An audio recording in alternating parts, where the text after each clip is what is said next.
It was a bright Sunday morning in a small southern town, a place where time moved slow, and people's opinions moved even slower.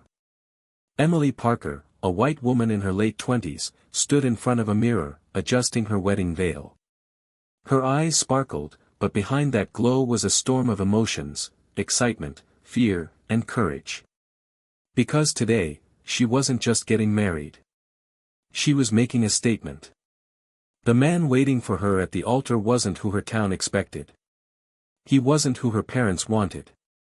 His name was David Carter, a kind-hearted, humble black man, a teacher who believed love could change the world. Their love story began 2 years ago when Emily volunteered at a community center where David taught underprivileged kids. What started as admiration for his kindness turned into deep respect, and eventually, love. But not everyone saw it that way. When Emily introduced David to her family, her father's face went pale. Her mother forced a smile but couldn't hide her disapproval. And soon, whispers began to spread through their small town, whispers that grew into judgmental stares, and judgmental stares into cruel words. "Why him, Emily?" her father had asked one night, anger trembling in his voice. "Because he's the best man I've ever known," she replied softly. The day of the wedding arrived, and though it should have been filled with joy, half the church seats were empty. Some of Emily's old friends didn't show up. Her father refused to walk her down the aisle. But when the music started and the doors opened, Emily didn't hesitate. She took a deep breath and walked herself, every step echoing her strength. David stood waiting, tall, calm, and smiling despite the tension in the air.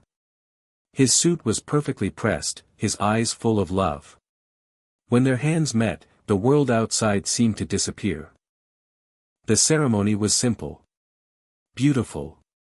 Honest. When the minister said, "You may now kiss the bride," the few people who came applauded, not for the wedding itself, but for the courage that stood before them.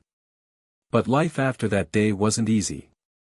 At the grocery store, people whispered. At restaurants, they were stared at.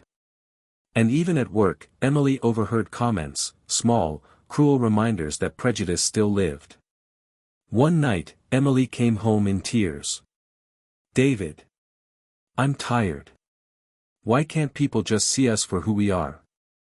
David took her hand gently and said, "They will. Not by what we say, but by how we live. Love isn't loud, Emily. It's consistent." Those words stuck with her.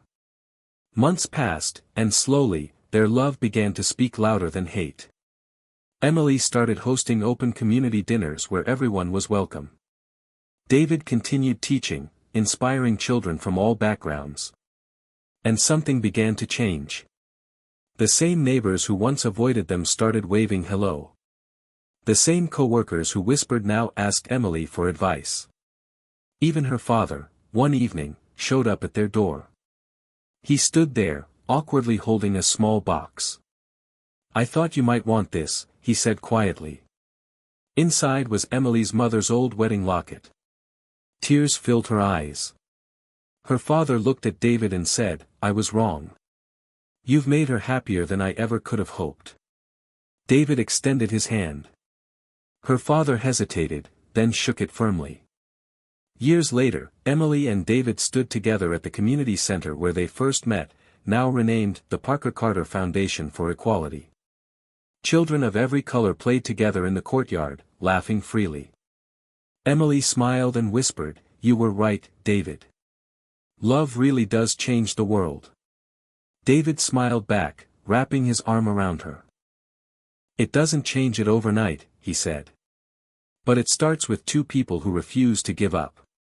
And so, in that small town once divided by color, two souls stood as proof that love doesn't need permission, and hearts don't have race. Because when love leads, hate loses.